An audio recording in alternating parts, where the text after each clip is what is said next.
What is going on, guys? I'm just gonna show off my trade binder. I haven't done this yet, and I did just get some new cards, and I have some old ones that are actually worth quite a bit, so I'm gonna go ahead and show those off.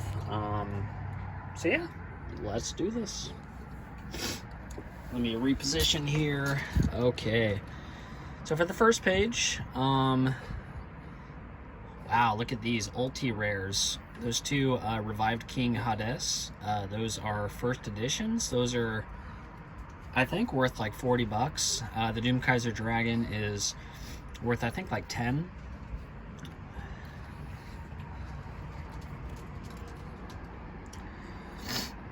And then not a whole lot of value here. I really like the Black Rose, even if it's not worth a lot. I mean, it's still really cool. Black Rose is legendary. Then I have this fun Stardust dragon on the left. Special artwork, really cool. And Trishula ultra rares, those are really cool. So they're not worth much, but they're really cool cards. And not a whole lot here. I don't think there's a lot of value here. Maybe Reaper on the Nightmare, you know. Those are super rares, and so pretty cool.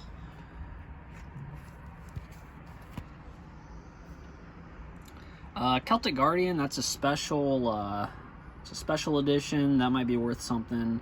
And you got the starter deck Yugi, the Yamato Dragon, the Barrel Dragon. I believe that's the one from the tin. Yeah, it's limited edition.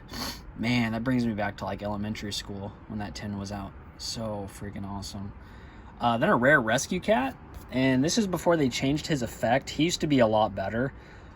Because he wouldn't negate the beast-type monster's effects that he would special summon. Could you imagine? I mean, I run a Melfi deck with Rescue Cat. Dude, he'd be so good if he didn't negate. And then not a whole lot here. There's a throwback card right there, Neospatian Grand Mole. Really cool. These are some of my newer cards, these top 3 ones. Somebody wanted Ice Barrier cards that I had, and so I traded those off and got, I thought the Paladin Oracle Mana is a really good looking card. That's the only reason why I wanted it. I mean, just look at it, it's amazing. And the Ghost Reaper card, that's actually a card that I think was pretty popular at one point as a side deck card, because it banishes monsters from your opponent's extra deck. And then the Harpy, just because I run some Morg, and I was like, oh, you know, a wind type monster, maybe I'll fit it in, but I don't think so. But it'll stay in my binder. And this Toon Blackluster Soldier I actually pulled from a pack. He's not a first edition, but he still has some value. I think he's probably still like 20 bucks. But I pulled him a little while back. And then as you can see, the gold rare Mizuki there from back in the day. I used to run zombies like 7 or 8 years ago. So you're going to see some classic zombie stuff just because, like I said, I ran zombies back when Mizuki was limited to 1 and Plague Spreader limited to 1. I was running Zombie Master, I was running Goblin Zombie, I was running these Divas in my zombie deck. It was just a different time in Yu-Gi-Oh! Got the Azura Priest, Guardian Ethos, X-Saber. And back around that same time I was running zombies, Gravekeepers were tier 1. And so I never ran them, but yeah, they were super good back then. There's another throwback card, Snowman Eater. Some Ice Barriers and the Gauntlet Warrior Ultra Rare. These are some of my more modern cards here. The Parapara Cerberus. Like I said, I run Melfi's, and I think he was just super cheap. Just to buy, like, it wasn't a whole lot to just buy 3 of them. So I was like, instead of just buy, I only need 1, but if they're that cheap for 3, I'll just buy 3. And yeah, the Fabled Cerberel, Melfi Pony, Melfi Fenny, and Hoppier Squadron, who is a pretty good beast tuner.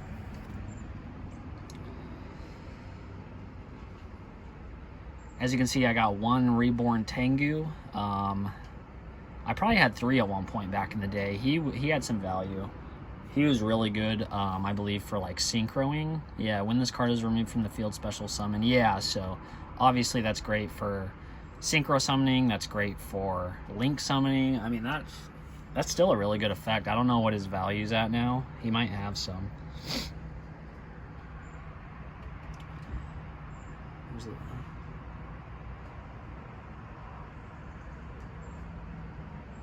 I don't know the value of a lot of these. I mean,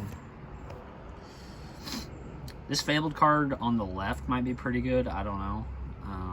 He changes the effect of the first normal spell your opponent activates each turn, and you can tribute him for 1 if it's a Fabled monster that you choose to tribute.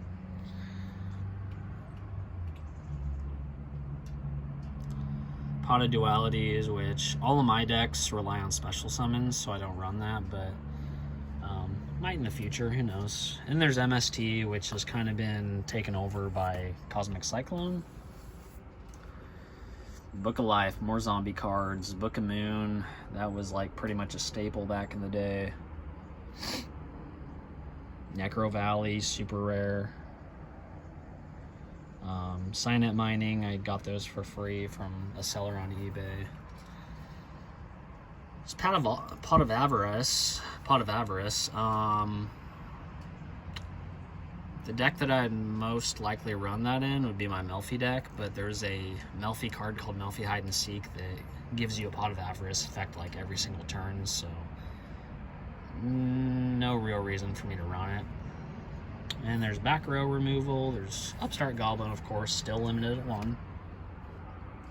Super rare Monarch Stormforth. These I ordered because I was gonna run them in my Simorgh deck, but there's just no room. I don't want to change anything on my Simorgh deck, so I'm not gonna do that. Monster Reborn, Darkhold, Graceful Charity.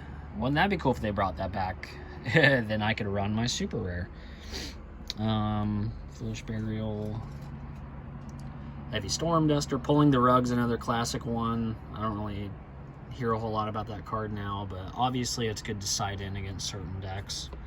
Back to the front, basically a slower Monster Reborn.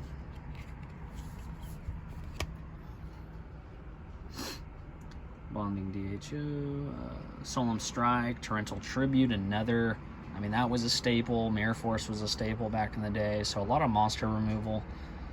If I had Bottomless Trap Holes, I'd be telling you those were staples. Ties of the Brethren, Lightning Vortex. A Kaiju, still, I don't know. I don't know if I should be running that Kaiju in my Makina deck or not, but I'm not. And then just some other cards.